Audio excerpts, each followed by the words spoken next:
नमस्कार दोस्तों, मैं रामू कुमार यादव एजुकेशन क्लासेस रामू में आपका स्वागत करता हूं।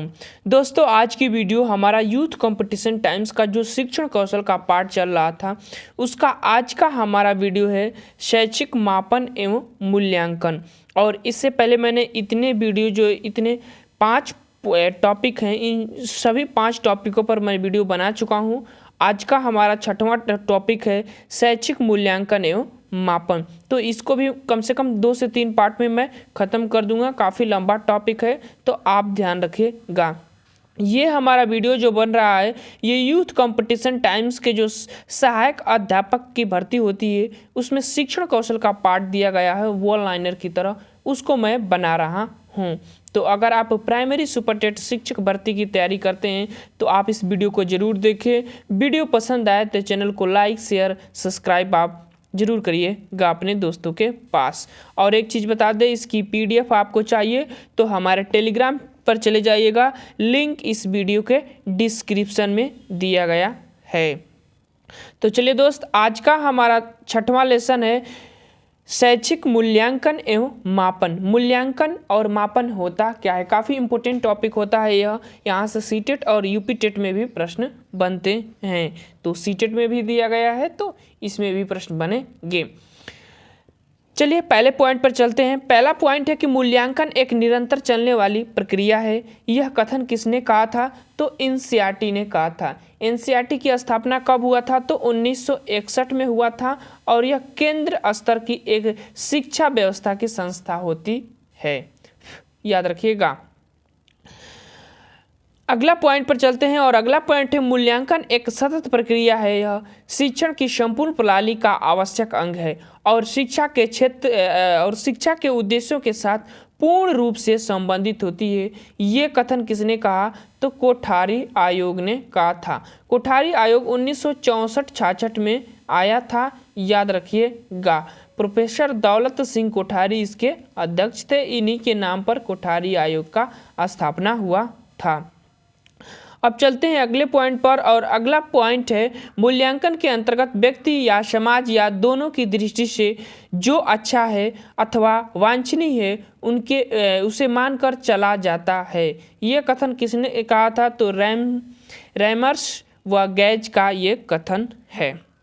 अगला पॉइंट मूल्यांकन अनुरूप है तो यह एक विधि के अंतर्गत आती है। मूल्यांकन एक अनुरूप है तो यह एक विधि के अंतर्गत आती है। अर्थात मूल्यांकन का मतलब होता है कि बच्चे के जो प्रगति होता है ज्ञान का, उसका मूल्यांकन कर आप उसके बारे में बताना कि आगे वो क्या कर सकता है। अगला पॉइंट मूल्यांकन को उपकरण व प्रविधि के उद्देश्य के अनुरूप विभाजित किया जाता है। 4 वर्गों में इसको विभाजित किया जाता है मूल्यांकन को। अगला पॉइंट मूल्यांकन का क्रियात्मक पक्ष है स्वाभाविकरण करना। यानी कि मूल्यांकन में जब आप क्रियात्मक पक्ष की तरफ अगर देखेंगे तो उसमें होता है कि स्वाभाविकरण, मतलब कि उसके स्वभाव से जो क्रियाएं होती है या किया जाता है वही मूल्यांकन के क्रियात्मक पक्ष के अंतर्गत आता है। अगला पॉइंट शैक्षिक उद्देश्यों को बालक द्वारा किस सीमा तक प्राप्त कर लिया है या ज्ञात करने की व्यवस्थित प्रक्रिया को मूल्यांकन की संज्ञा दी जाती है। यह मूल्यांकन की परिभाषा जो है डाडेकर जी ने कहा था, ध्यान रखिएगा। अगला पॉइंट कौन मूल्यांकन का आवश्यक अंग नहीं होता है? तो छात्रों की योग्यता का जो अवांछित परिवर्तन होता है ना, वांछित स्तर जो होता है वह मूल्यांकन का अंग नहीं होता है। ध्यान रखिएगा, इंपॉर्टेंट पॉइंट है। मूल्यांकन का आवश्यक अंग कौन नहीं होता है? तो छात्रों की योग्यता का वांछित स्तर, जो वांछित अर्थ परिवर्तनीय उसका स्तर जो होता है वो अंग नहीं होता है। ध्यान रखिएगा। मूल्यांकन अगर हम बात करें इवैल्यूएशन की तो एक ऐसा व्यापक क्षेत्र होता है जो बच्चे के हर क्षेत्र को अपने अंदर इंक्लूड करने का कार्य करता है, चाहे वो शैक्षिक पक्ष हो और चाहे वो शैक्षिक पक्ष होता है। तो इस चीज को ध्यान रखिएगा। अगला पॉइंट मूल्यांकन एक क्रमिक प्रक्रिया है जो संपूर्ण शिक्षा प्रणाली का एक महत्वपूर्ण अंग है। यह केवल शैक्षिक उपलब्धि के मापन में सहायता नहीं देता बल्कि उसमें सुधार भी करता है। यह परिभाषा किसका है? तो बेसल महोदय का है। हालांकि परिभाषा तो आपको याद ही करनी पड़ेगी। चलिए अगले पॉइंट पर चलते हैं। ईबी बेसेल के अनुसार मूल्यांकन एक व्यापक प्रक्रिया है। व्यापक प्रक्रिया का मतलब ये हुआ कि सभी क्षेत्र को उसमें इंक्लूड किया जाता है। बस इतना चीज ध्यान रखिएगा। मूल्यांकन के कितने सोपान होते हैं? तो वो 3 सोपान होते हैं मूल्यांकन के। अगला पॉइंट, मूल्यांकन पूर्णतः डैश डैश होता है, यानी कि अनिश्चित होता है। मापन पूर्णतः अनिश्चित होता है। ये चीज को ध्यान रखिएगा। मापन का मतलब होता है कि जैसे अगर आप किसी बच्चे का मापन करते हैं तो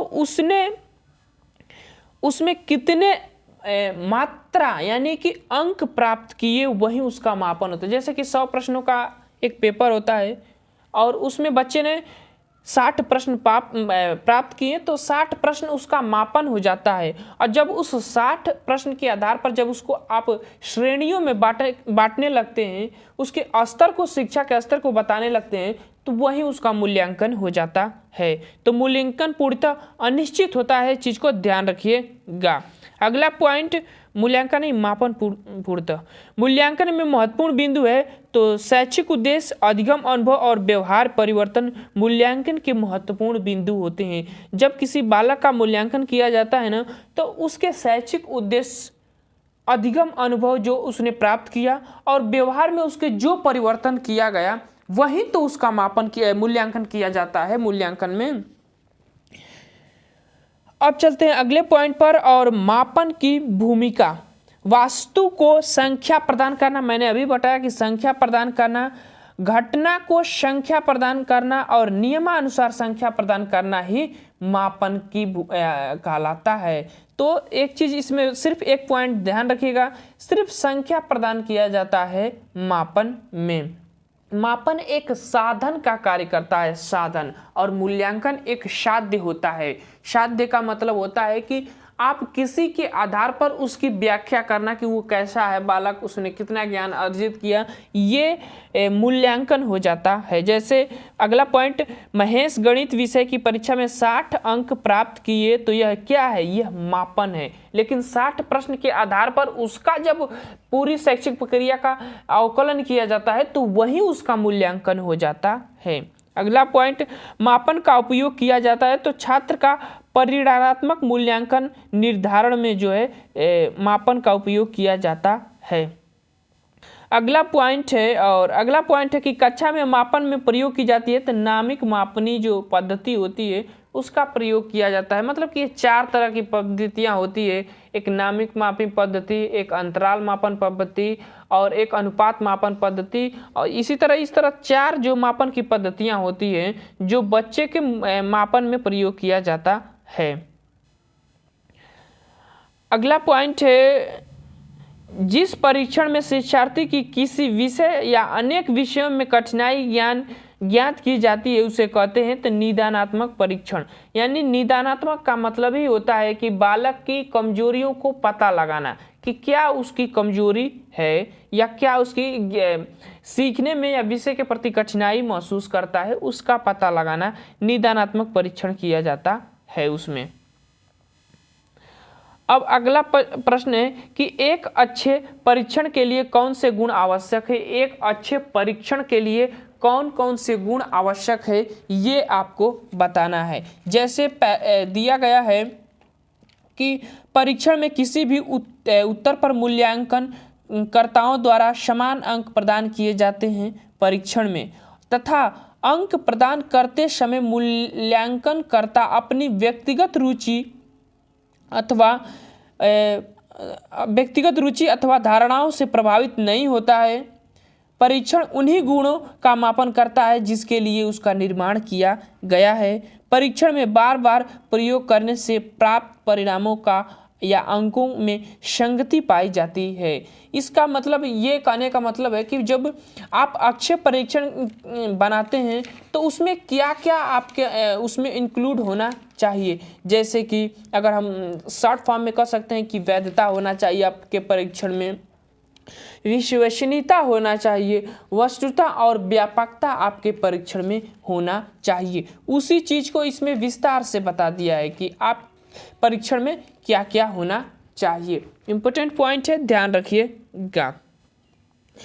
अगला पॉइंट है कि भौतिक मापन है। भौतिक मापन एक स्थिर होता है, एक स्थिर मापन होता है भौतिक मापन। याद रखिएगा, इस स्थिर का मतलब कि एक निश्चित मापन है, एक जो स्थिर एकदम नहीं कहा जाता कि 100 में आपको इतने अंक मिले, तो वो एक स्थिर भौतिक मापन एक स्थिर मापन होता है, बस इतना याद रखिएगा। अगला पॉइंट, मापन में स्व मानक शब्द का प्रयोग सर्वप्रथम किसने किया? रैमंड कैटल महोदय ने किया था स्व मापन शब्द का प्रयोग, तो ध्यान रखिएगा। समान इकाई मापन है, तो यह अंतराल मापनी को समान इकाई मापन कहा जाता है। एक बराबर हिस्से में जब बांटकर आप मूल्यांकन करते हैं तो उसे अंतराल मापन या समान मापन इकाई कहते हैं। अगला पॉइंट, मूल्यांकन की प्रक्रिया में परिणामों की पुष्टि संबंधित है, तो यह व्यवहार के परिवर्तन से संबंधित होता है। मूल्यांकन की प्रक्रिया में जो परिणाम होते हैं उसका संबंध होता है कि व्यवहार में परिवर्तन।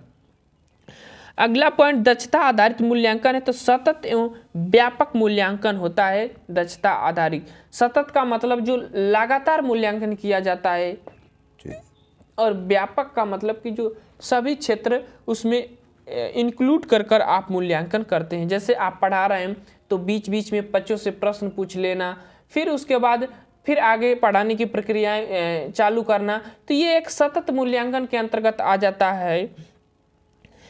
अब चलते हैं अगले पॉइंट पर, और अगला पॉइंट है कक्षोन्नति का प्रमुख साधन है, तो वार्षिक परीक्षा। कक्षोन्नति का अगर प्रमुख साधन की बात करें तो वो वार्षिक परीक्षाएं जो होती है वो होता है कि आपको अगली कक्षा में जाना है तो आपका परीक्षण जरूर किया जाता है। अगर आप जाने योग्य होते हैं तो आपका परीक्षण सफल रहेगा, अगर नहीं तो फिर आप उसी में पड़े रहेंगे।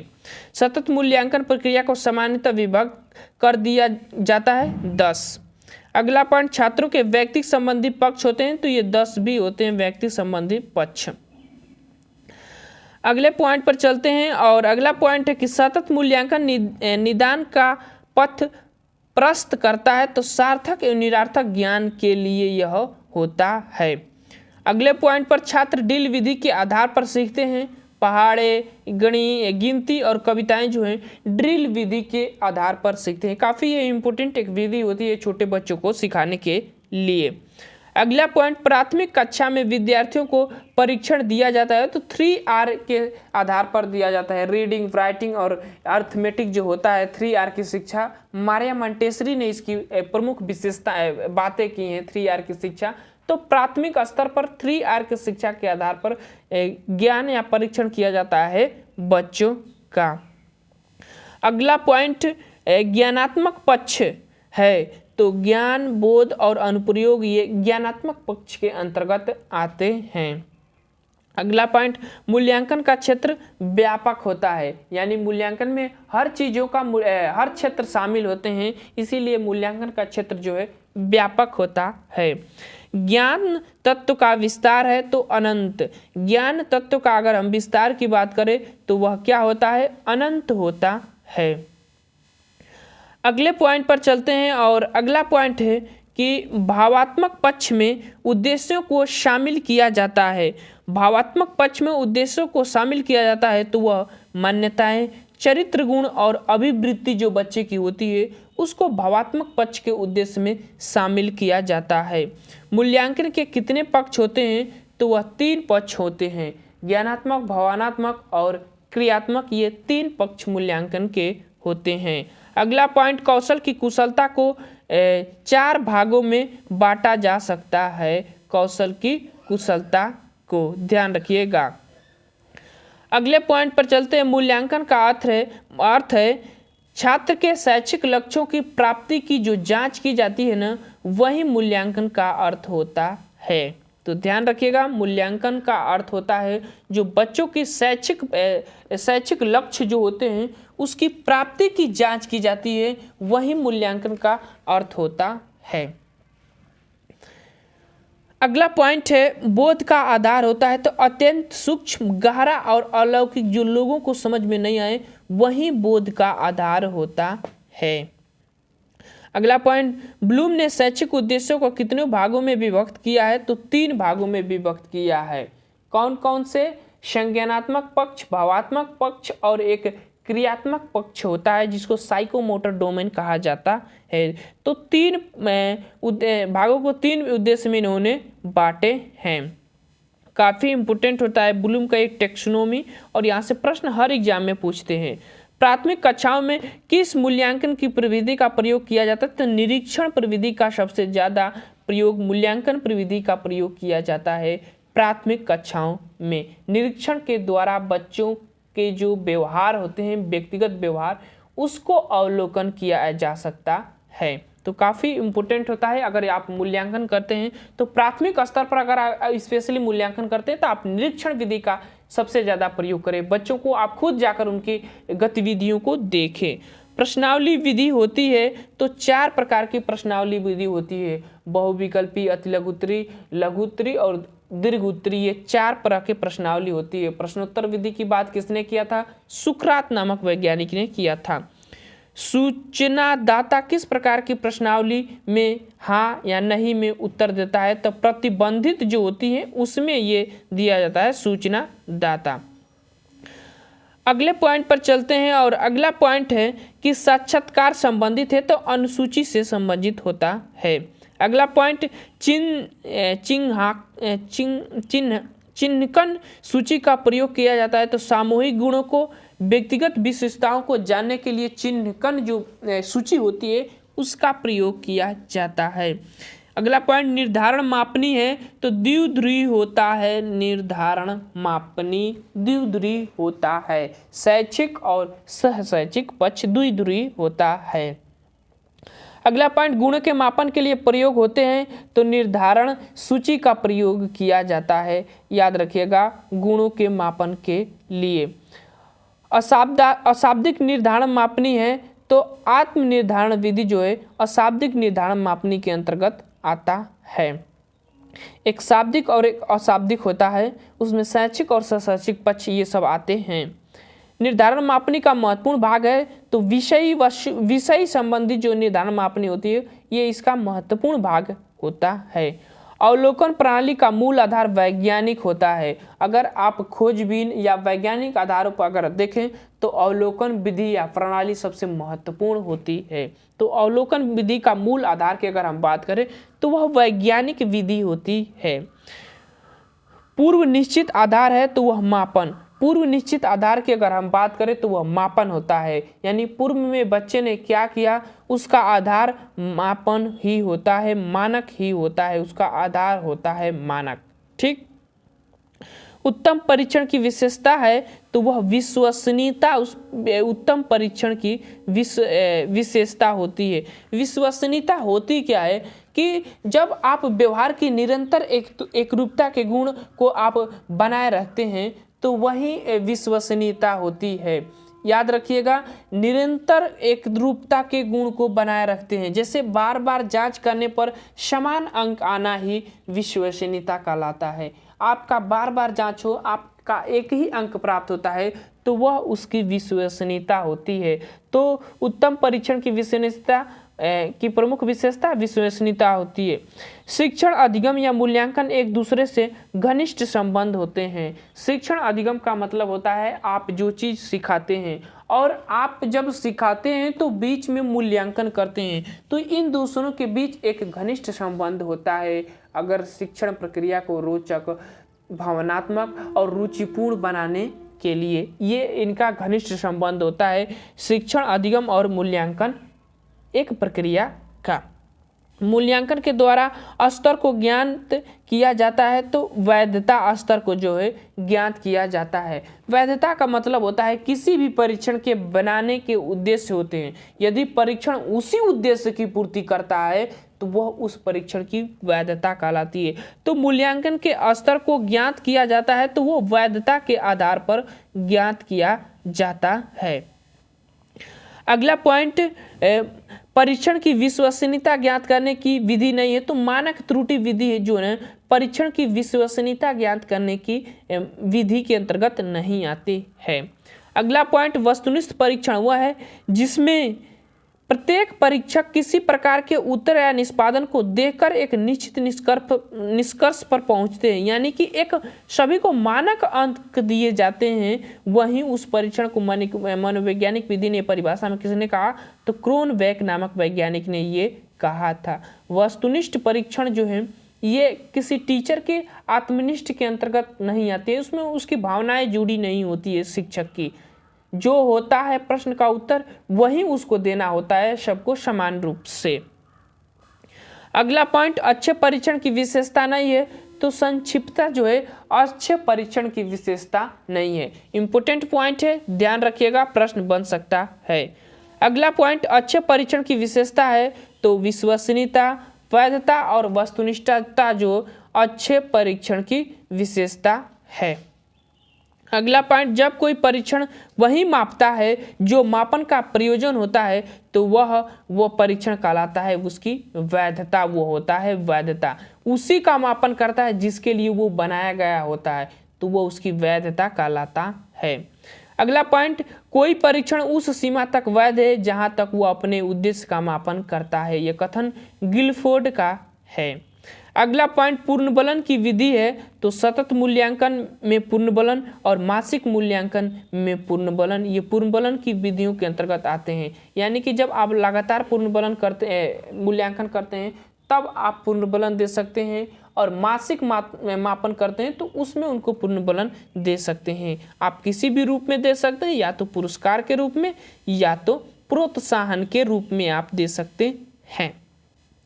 अगला पॉइंट, अभिलेख एक प्रकार का क्या है, तो यह साक्ष्य होता है। अभिलेख एक प्रकार का बच्चे का जो, मान लीजिए कि अभिलेख का मतलब होता है कि बच्चे की जो निरंतर गतिविधियां होती हैं उसका उसमें जो निरीक्षण होता है वो उसमें रखा जाता है। उनकी जो प्रक्रियाएं होती है सीखने की गति, तो वही उनका साक्ष्य होता है। अभिलेख एक प्रकार का साक्ष्य होता है कि बच्चों की गतिविधियों का पता लगाया जाता है कि बच्चे क्या किए थे इतने दिनों में।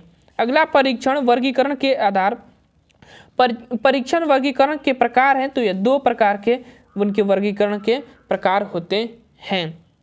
अगला पॉइंट, शैक्षिक उद्देश्यों के अनुसार प्रश्नों के पक्ष हैं तो 4 पक्ष हैं, इसकी बात कर चुके हैं। अब चलते हैं अगले पॉइंट पर। और निदानात्मक परीक्षण सत्र निर्माण के लिए प्रथम सोपान कौन सा है, तो पाठ्य वस्तु का विश्लेषण।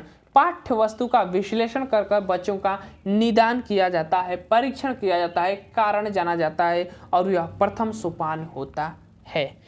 अगला पॉइंट, आधार रूप से निदान एवं उपचार साथ साथ चलते हैं, यह कथन किसका है, तो स्किनर महोदय का है। उपचारात्मक शिक्षण के क्षेत्र में कौन नहीं है, तो अंक गणित जो है उपचारात्मक शिक्षण के अंतर्गत नहीं आता है। अगला पॉइंट, क्रियात्मक अनुसंधान शब्द सर्वप्रथम दिया था तो कालियार तथा लुबिंग नामक वैज्ञानिक जो थे इन्होंने क्रियात्मक अनुसंधान को दिया था। अगला पॉइंट है, क्रियात्मक अनुसंधान को कहा जाता है तो सीखने का एक तरीका होता है जो खुद आप प्रैक्टिकली अपने हाथों से कर सीखते हैं, वो करते हैं। अगला पॉइंट, शिक्षण अनुसंधान में आयाम है, अनुदैर्ध्य आयाम और एक अनुप्रस्थ आयाम, ये 2 आयाम आते हैं शिक्षण अनुसंधान में जब आप उन चीज़ों का शोध किया जाता है तो। अगले पॉइंट पर चलते हैं, क्रियात्मक अनुसंधान का उपयोग होता है तो शिक्षण सुधार में, शिक्षण के परिवर्तन हेतु और विद्यालय और शिक्षण की समस्या के समाधान हेतु क्रियात्मक अनुसंधान का प्रयोग किया जाता है। क्रियात्मक अनुसंधान उत्पन्न करता है तो यह वैज्ञानिक दृष्टिकोण से इसका उत्पन्न किया जाता है क्रियात्मक अनुसंधान को, तो ध्यान रखिएगा। ये थे आज के हमारे शैक्षिक मापन एवं मूल्यांकन का पार्ट 1 और ये भी हमारा समाप्त हो गया। अब अगली वीडियो जो पार्ट 2 होगी शैक्षिक मापन एवं मूल्यांकन का, वो जल्द ही मैं आप लोगों के लिए लेकर आऊँगा। तो चलिए दोस्त वीडियो को समाप्त करते हैं। Thank you for watching this video.